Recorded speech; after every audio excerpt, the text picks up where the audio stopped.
મિત્રો, જો માનો ચહેરો તમને પ્રિય છે તો ચેનલને સબસ્ક્રાઇબ કરી દો.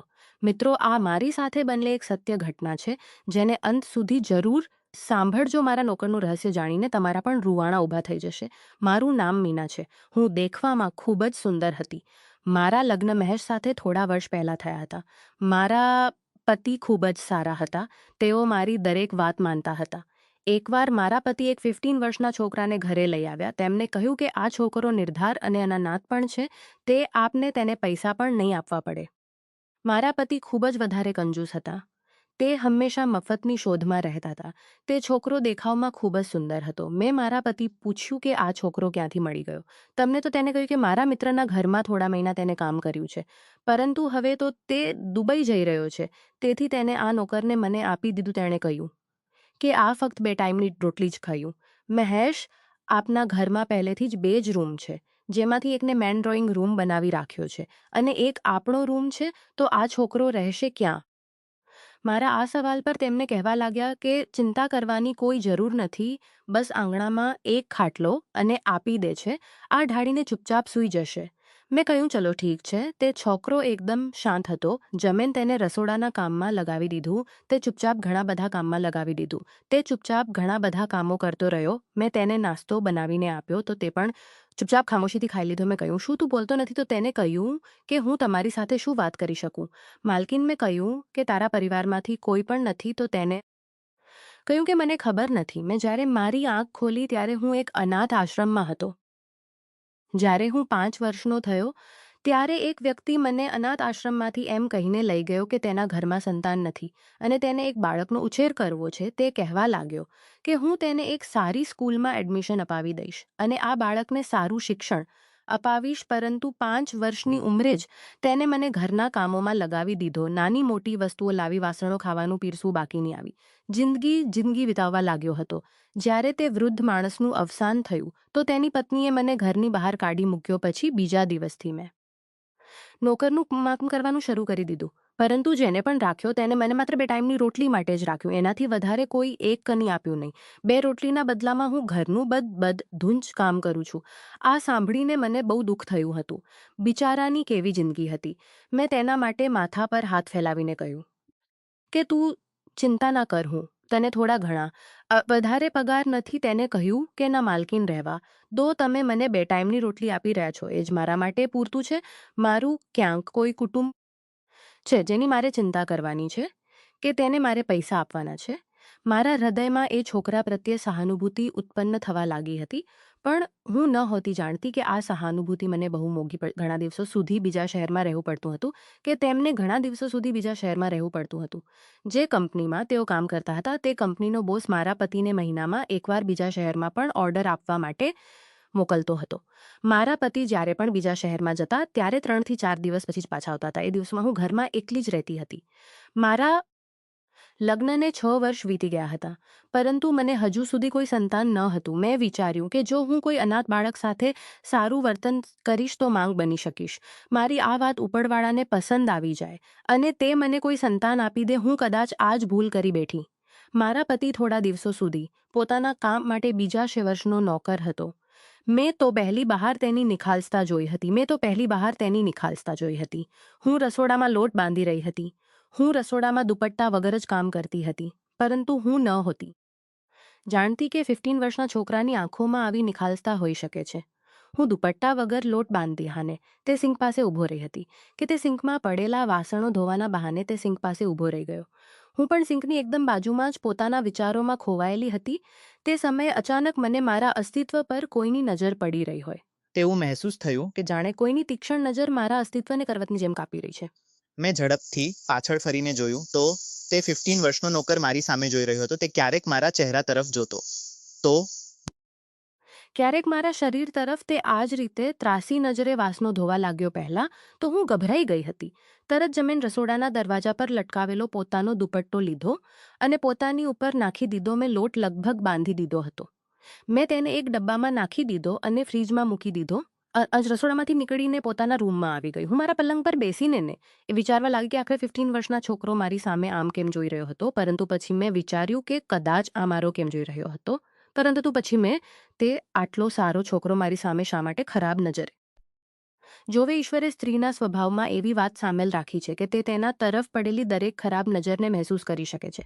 મેં પણ એવું જ મહેસૂસ કર્યું હતું, પરંતુ એક 15 વર્ષનો છોકરો સમજીને મેં આ વાતને નજરઅંદાજ કરી દીધી. હું નહોતી એ સમજતી કે આ ઉંમરનો બાળક આટલું કૃત્ય પણ કરી શકે છે. જે રીતે તે પોતાની મજબૂરીના કિસ્સાઓ સંભળાવ્યા હતા, હું તો તેના પ્રત્યે સહાનુભૂતિ રાખવા લાગી હતી. થોડીવાર પછી હું રૂમની બહાર નીકળી ગયો હતો તો હું સોફા પર બેસી ગઈ અને તેની સામે જોવા લાગી. જોવામાં મને તેનામાં કોઈ પણ બુરાઈ નજર નહોતી આવી રહી. તે પોતાના કામથી કામ રાખવાવાળો હતો. મેં વિચાર્યું કે કદાચ મેં તેના વિશે ખોટો અંદાજો લગાવ્યો છે. ત્યાર પછી તે રાત્રે જમ્યા પછી કહેવા લાગ્યો, માલકીન, બહાર ખૂબ ઠંડી વધી ગઈ છે. જો તમને વાંધો ના હોય તો હું રૂમમાં સૂઈ જઈશ. તેની વાત તો સાચી જ હતી. શિયાળો શરૂ થઈ ગયો હતો અને હવામાં ઠંડી પણ હતી. રાત્રે આંગણામાં ઠંડી મહેસૂસ થતી હતી. મેં કહ્યું કે તું ક્યાં સૂઈશ? મારો રૂમ નકામો રૂમ છે. એક રૂમ જેને મેં મારી સીવણ માટે રાખ્યો છે. તેમાં ઘણો બધો સામાન વિખરાયેલો પડેલો છે. ક્યાંક સીવાના કપડાં છે તો ક્યાંક મશીન છે અને રૂમ પણ નાના છે. મારી વસ્તુઓને તું આગી પાછી કરીને સૂઈ જઈશ. અને પછી હું સોચતી રહી. તો તે કહેવા લાગ્યો, તમને વાંધો ના હોય તો હું તમારા રૂમમાં સૂઈ જાઉં. આ સાંભળીને હું ચોંકી ગઈ હતી. તે કહેવા લાગ્યો કે માલકીન, હું જમીન પર પથારી કરીને સૂઈ જઈશ, પરંતુ બહાર મને ખૂબ વધારે ઠંડી લાગી રહી છે ને હજુ સુધી શિયાળાના કપડાં પણ નથી કાઢ્યા. તેને પોતાના રૂમમાં સૂવાની પરવાનગી તો આપી દીધી, પરંતુ મેં તેના ચહેરા પર વિચિત્ર ખુશીની અભિવ્યક્તિ જોઈ હતી કે જાણે તે આ સાંભળીને અત્યંત ખુશ થઈ ગયો. તેને તરત જ પોતાની પથારી ઉપાડી અને મારા રૂમમાં જમીન પર પથારી કરીને સૂઈ ગઈ. મને અંધારામાં સૂવાની આદત હતી. મેં સૂતા પહેલાં રૂમની લાઇટ બંધ કરી દીધી હતી. પછી હું ધીમે ધીમે ગાઢ નિંદ્રામાં જવા લાગી. એનો મને ખ્યાલ જ ના રહ્યો. સવારે જ્યારે મારી આંખ ખુલી બોલી તો મારું માથું ખૂબ જ ભારે લાગી રહ્યું હતું. કદાચ હું જરૂર કરતાં વધારે સૂઈ ગઈ હોત. પછી મેં ઘડિયાળમાં જોયું તો સવારના 8 વાગે ગયા હતા. જો કે હું 8 વાગ્યે જ ઉઠતી હતી, પરંતુ મને એવું લાગી રહ્યું હતું કે જાણે હું ખૂબ સૂઈ રહી છું. હું હજુ ઉઠીને બેસી જ હતી કે જ્યારે મેં વોશરૂમમાંથી પાણી પડવાનો અવાજ સાંભળ્યો. મેં જ્યારે પલંગ નીચેનો હતો, જેનો અર્થ હતો કે તે ઉઠી ગયો હતો અને પછી તે મારે જ વોશરૂમમાં ઘૂસેલો હતો. તે કેટલો તેજ છોકરો હતો! મારી પરવાનગી વગર મારા વોશરૂમનો ઉપયોગ કરી રહ્યો હતો. મને તે વાત સારી ના લાગી કે તે મારા વોશરૂમનો ઉપયોગ કરી રહ્યો છે. મેં વિચાર્યું કે તે જેવો જ બહાર આવશે તે ના કરે. જેવો જ તે વોશરૂમમાંથી બહાર આવ્યો તો તે નહાઈને આવ્યો હતો. મને જોઈને એક વિચિત્ર સ્મિત તેના ચહેરા પર દેખાયું. મને તે ક્ષણે અહેસાસ થયો કે મારા વાળ છૂટા છે અને વિખરાયેલા પણ છે. જો કે જ્યારે હું સૂતી હતી ત્યારે મેં મારા વાળની પોની બાંધી હતી. ખેર, મેં તરત જ મારા વાળને વીંટાળીને અંબોળો બાંધ્યો. પછી જ્યારે મેં તરત મારા વાળને જોઈને મારા હોશ ઉડી ગયા હતા. જ્યારે મેં મારો દુપટ્ટો ઉઠાવ્યો ત્યારે ખલંગની ચાદરલી હતી. જો હું જ્યાં સૂતી હતી એ જ ખૂણેથી ઉગતી હતી. મને ક્યારે પણ પલંગ ઉપર પહોરું થઈને સૂવાની આદત ન હતી, પરંતુ પલંગની ચાદર જોઈને એવું લાગી રહ્યું હતું કે જાણે કોઈ માત્ર સૂઈને જન ઉઠ્યું હોય. જે વાત મારા મનમાં આવી હતી તે મારા હોશ ઉડાવવા માટે પૂરતી હતી. તે છોકરો તરત જ પોતાની પથારી ઉપાડીને રૂમની બહાર જવા લાગ્યો. મેં કહ્યું, મારી વાત સાંભળ. મને હજુ સુધી તેનું નામ પણ ખબર ન હતું.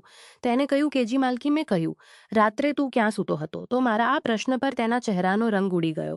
તે કહેવા લાગ્યો કે માલકીન, જમીન પર સૂતો હતો. શું થયું? મેં કહ્યું કે કની નહીં. તે જવા લાગ્યો. તો મેં ફરીથી તેને બોલાવ્યો. મેં કહ્યું કે વાત સાંભળ છોકરા. તે પાછો વળીને મારી સામે જવા લાગ્યો. મેં કહ્યું કે હવેથી મારા વોશરૂમનો ઉપયોગ ના કરતો. તો તેને કહ્યું, ઠીક છે, નહીં કરું. મેં કહ્યું, તારું નામ શું છે? તો તે કહેવા લાગ્યો કે તમે જે પણ રાખો, એમ તો બધા મને રામુ કહે છે. તેનું નામ સાંભળીને મને ખૂબ જ અજીબ લાગ્યું હતું. શું રામુ કોઈ નામ છે કે ખબર નહીં? અનાથ આશ્રમવાળાએ તો રામુલાલ રાખ્યું હતું, પરંતુ પૂરું નામ કોઈ નથી લેતું. બધા રામુ રામુ કહીને બોલાવે છે. આટલું કહીને તે રૂમમાંથી લેતું. ધા રામુ રામુથી ઊભી થઈ તો મારી કમરમાં એક વિચિત્ર રહ્યો. હું જ્યાં પલંગમાંથી ઊભી થઈ, મારી માંગ પણ વિચિત્ર દુખાવો થતો હતો. મારું મન જ નહોતું થઈ રહ્યું કે હું પથારી માંગથી ઊભી થઈને બહાર જાઉં. તેને ચા બનાવતા આવડતી હતી, તેથી મેં કહ્યું, રામુ. તો તે કહેવા લાગ્યો કે જી માલકીન. તેને તરત જ મારા રૂમનો દરવાજો ખોલ્યો હતો. મેં કહ્યું, મારા માટે એક કપ ચા બનાવી આપ. ખબર નહીં, આજે મારી તબિયત બરાબર નથી. મારી આ વાત ઉપરથી તેને મારી સામે જોયું અને કહ્યું, હા, આવું થાય છે. આવા કામમાં આટલું કહીને તે બહાર જતો રહ્યો. હું વિચારવા લાગી કે મેં એવું શું કામ કર્યું છે. ખેર, હું રૂમની બહાર આવી તો તે પોતાના કામમાં વ્યસ્ત હતો. મેં મારા મોબાઈલથી મારા પતિને ફોન કર્યો પહેલીવાર.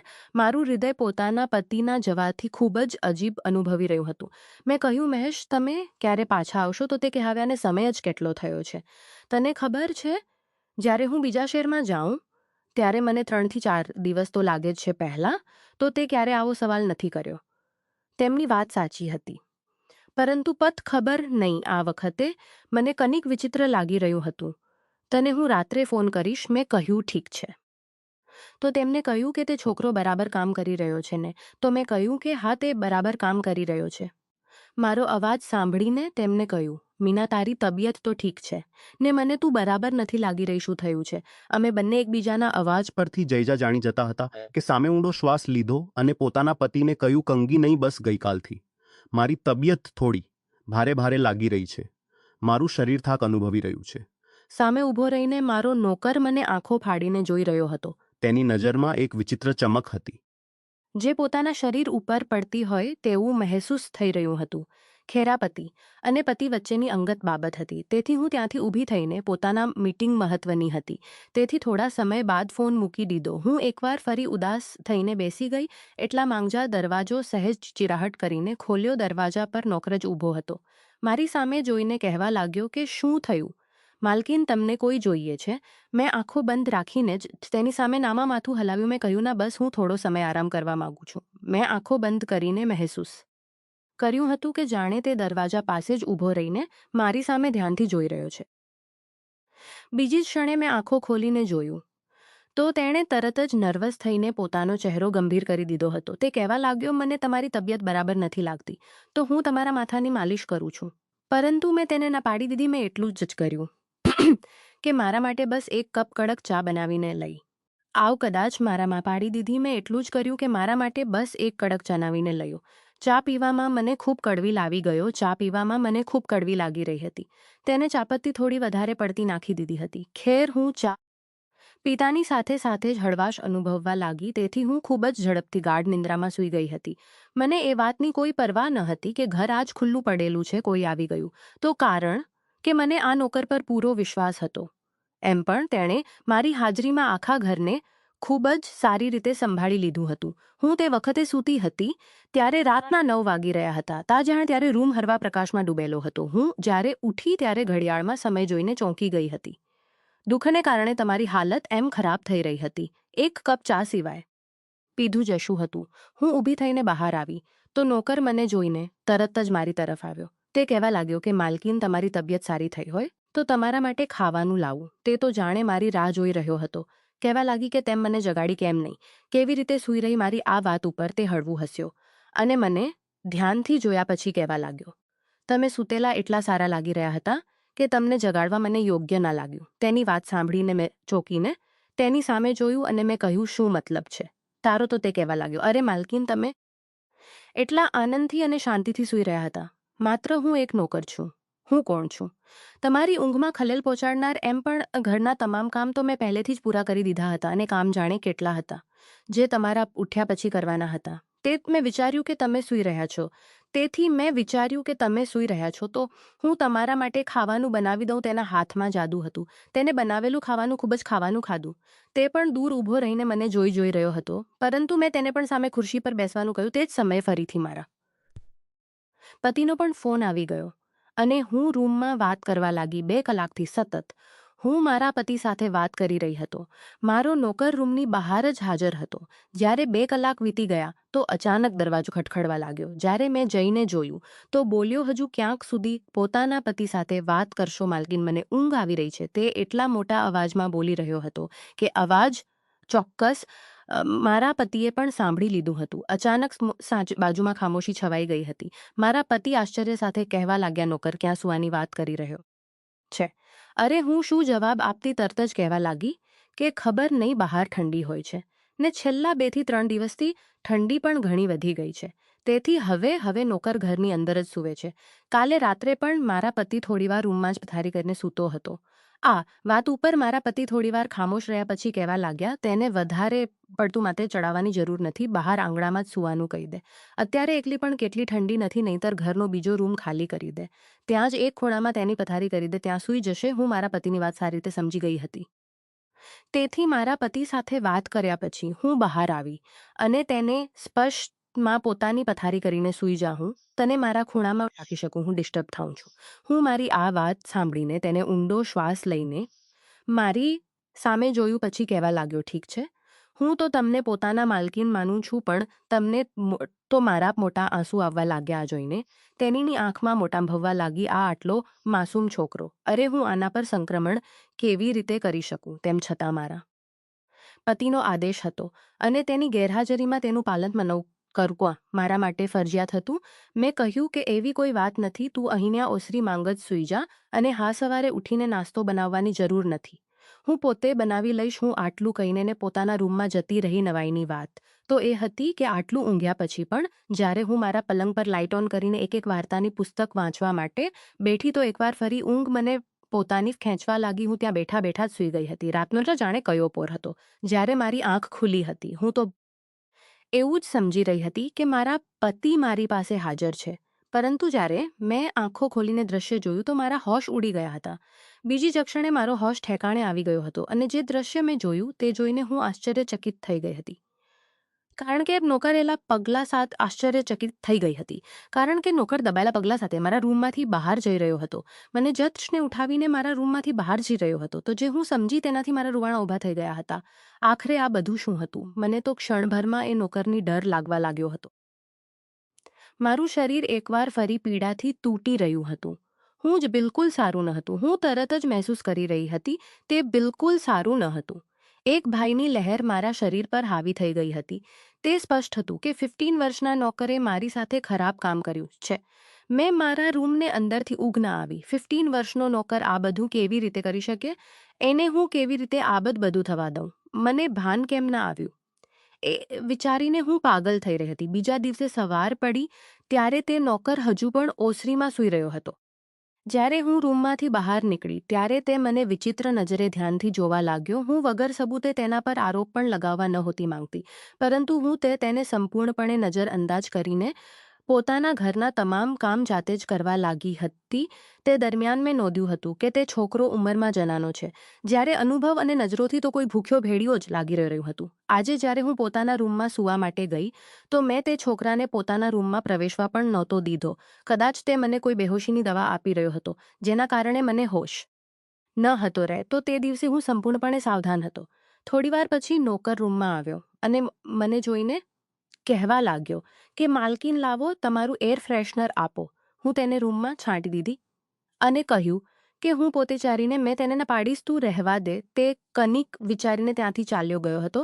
પણ એ રાત્રે મેં એર ફ્રેશનર પણ ન હોતું લગાવ્યું. મારી આદત હતી કે રૂમમાં એર ફ્રેશનર છાંટીને જવું સૂતી હતી. સહયોગથી આજે જે રાત્રે મારા પતિ પણ આવવાના હતા, હું મારા પલંગ પર આડી પડી ગઈ અને સુહાની એક્ટિંગ કરવા લાગી જ્યારે હું ગાઢ નિંદ્રામાં સૂઈ ગઈ હોય. થોડીવાર પછી રૂમ દરવાજો ખુલ્યો. ધીમે ધીમે કોઈ રૂમમાં આવ્યું અને નોકર મને બોલાવવા લાગ્યો, માલકીન, જાગી રહ્યા છો કે સૂઈ રહ્યા છો? માલકીન, તમારો રામુ આવી ગયો છે. તમારી સાથે રાત વિતાવવા માટે. કદાચ તેને વિશ્વાસ થઈ ગયો હતો કે હું સૂઈ રહી છું, તેથી તે પોતાની અસલિયત બતાવવા લાગ્યો હતો. હું મારા સમગ્ર અસ્તિત્વમાં કંઈક ફરી રહ્યું હોય એવું મહેસૂસ કરી રહી હતી. અને મારા પતિ અંદર દાખલ થઈ ગયા હતા. નોકરે તો પોતાનો શર્ટ કાઢી રાખ્યો હતો, પરંતુ અચાનક જ માલિકને સામે જોઈને તે ગભરાઈ ગયો. જ્યારે હું પણ તે ક્ષણે ઊભી થઈને બેસી ગઈ હતી. જ્યારે મારા પતિએ મને અને નોકરને જોયા તો ચોંકી ગયા હતા. જોયા તો તેઓ ચોંકી ગયા હતા. વાસ્તવમાં જે મારી સાથે થઈ રહ્યું હતી તેના વિશે મેં પોતાના પતિને તે સમયે જણાવી દીધું હતું. હું એવી સ્ત્રીઓ માંગતી ન હતી જે યોગ્ય સમયના ચક્કરમાં નુકસાન કરાઈ આવી લે છે. બીજી ક્ષણે પતિ રૂમમાં પ્રવેશ્યા અને તે નોકરની ગરદન પકડી થપ્પડ મારીને તેને કહેવા લાગ્યા કે તું જે થાળીમાં ખાય છે તેમાં જ થૂંકી રહ્યો છે. હું તો તારા પર ઉપકાર કરીને ઘરમાં લાવ્યો, પણ તે કની વિચાર્યા વગર મારા ઘરમાં જ આ બધું શરૂ કરી દીધું. બોલ શું હતું? બધું પહેલાં તો તેના પાડતો રહ્યો, પરંતુ જ્યારે મારા પતિના ભારે ભરકમ હાથ તેના શરીર પર પડ્યા તો તે રડવા લાગ્યો. અને જે મારી સાથે જે પણ કહ્યું તે અમારી કલ્પનાની બહારની વાત હતી. તેને કે અનાથ આશ્રમમાંથી જે વ્યક્તિ મને પોતાની સાથે લઈને ગયો તેને મને પોતાના ઘરનો નોકર તો બનાવ્યો જ હતો, પરંતુ તેની સાથે તે મારી સાથે ખરાબ કામ પણ કરતો હતો. હું માત્ર 8 વર્ષનો હતો જ્યારે તેને પ્રથમ વખત મારા શરીરને અયોગ્ય રીતે સ્પર્શ કરવાનું શરૂ કર્યું હતું. તે મારી લાગણીઓ સાથે રમતો હતો, મારી પાસે ખરાબ કામો કરાવતા હતો. હું તો તેનો નોકર હતો અને મને નવાબ સમજીને તવાબ ગંદા કામ કરાવતો હતો. તે મને મારતો પણ હતો અને ધમકી પણ આપતો હતો. તે મને મારતો પણ હતો કે હું આમ કરું તેમ કરું અને હું તે કરતો હતો. કદાચ આ જ કારણ છે કે હું સમય પહેલાં યુવાન થઈ ગયો છું. મારી અંદર તરફનું આકર્ષણ વધવા લાગ્યું માલિકે. એક સ્ત્રી અને પુરુષ વચ્ચે થાય છે. પછી જ્યારે મારાથી દિલ ભરાઈ ગયું તો તેને બીજો નોકર રાખી લીધો અને મને ઘરમાંથી કાઢી મૂક્યો. એ પછી હું જગ્યાએ ભટકતો રહ્યો. જ્યારે તો માલકીને જોઈને ધીરજ ન રાખી શક્યો અને પછી મેં તેમના એર ફ્રેશનરમાં એક એવી દવા ભેળવી દીધી હતી કે જેને માત્ર સૂંઘવાથી જ તેઓ મીઠી ઊંઘમાં સૂઈ જતા હતા. હું તો તેમના સૂઈ ગયા પછી જ રૂમમાં આવતો હતો. ત્યાં સુધીમાં જાય સુગંધ પણ ઓછી થઈ જતી હતી. મારા પર આ દવાની કોઈ અસર ન હોતી થતી માલકીન સૂઈ ગયા પછી. હું તેમનીની સાથે પોતાના ભૂખમક સંબંધ બનાવતો હતો ત્યારે મને ખૂબ જ સુકૂન મળતું હતું. કદાચ મને તેમના સાથે ઘણો લગાવ થઈ ગયો હતો. તે રોઈ રોઈને મારા પતિ પાસે માફી માંગી રહ્યો હતો. જ્યારે મને તેના પર ખૂબ જ ગુસ્સો અને અફસોસ પણ થઈ રહ્યો હતો. મારા પતિએ તે જ ક્ષણે તેને ઘરમાંથી નીકળી જવાનું કહ્યું. પરંતુ તે રડીને કહેવા લાગ્યો કે હું અડધી રાત્રે ક્યાં જઈશ, કૃપા કરીને મને માફ કરો, હું ભવિષ્યમાં આવું કે નહીં કરું, પણ તેના જેવા છોકરાને અહીંયા રાખવો કોઈ સારી વાત હતી? તે બાળકને બગાડવામાં અને આટલે સુધી પહોંચાડવામાં સૌથી પહેલો હાથ તેના માલિકનો જ હતો, જે તેના અનાથ આશ્રમમાંથી લઈને આવ્યો હતો. જો અનાથ આશ્રમવાળાએ જોયું હોત કે આ બાળક જે હાથમાં ગયો છે ત્યાં સલામત છે કે નહીં, જો થોડી તપાસ કરી લીધી હોત તો આજે આ છોકરો આવો ના હોત. આખી રાત મારા પતિએ તેને બહાર ગેટ પાસે જ બેસાડી રાખ્યો હતો અને બીજે દિવસે સવારે પોતે જ તેને પોલીસને હવાલે કરી દીધો હતો. પોલીસને પણ આ સમગ્ર મામલા વિશે જાણ કરી દેવામાં આવી હતી. તેને બાળકોની જેલમાં રાખવામાં આવ્યો હતો. કોશિશ એ કરવામાં આવી રહી હતી અને સ્વાસ્થ્ય સુધારવામાં આવી શકે જેથી તે ભવિષ્યમાં એક સારો વ્યક્તિ બની શકે. જો કે લાંબા સમય સુધી તો મેં પોતાની વાસ્તવિકતા જાણવાની કોશિશ જ ન કરી. મારા પતિ સિવાય અન્યોએ મારી સાથે કેટલી વખત શારીરિક સંબંધ બાંધ્યો હતો. મારા પતિ દુનિયાના શ્રેષ્ઠ પતિઓ માંગના સંબંધો બાંધ્યા હતા. મારા પતિ દુનિયાના શ્રેષ્ઠ પતિઓ માંગના સંબંધો બાંધ્યો હતો. આખરે અમારા બંને વચ્ચે પ્રેમ જ્યાં એકલો હતો. હું જ શરમ અનુભવતી હતી. પરંતુ મારા પતિએ કહ્યું કે મારી ભૂલ છે, મારે તપાસ કરી નોકરને લાવવો જોઈતો હતો. જો હું તેને લઈને આવ્યો હોત તો આ બધું પણ ના થયું હોત. ખેર જે થયું તે થયું. હવે તે હું ધ્યાન રાખીશ અને આ વાતની જાણે કોઈને નહીં થવા દઉં. મિત્રો, આજનો વિડીયો તમને કેવો લાગ્યો તે કોમેન્ટમાં જરૂર જણાવજો અને જો વિડીયો ગમ્યો હોય તો તેને લાઇક અને અમારી ચેનલને સબસ્ક્રાઇબ કરવાનું ભૂલતા નહીં. ધન્યવાદ.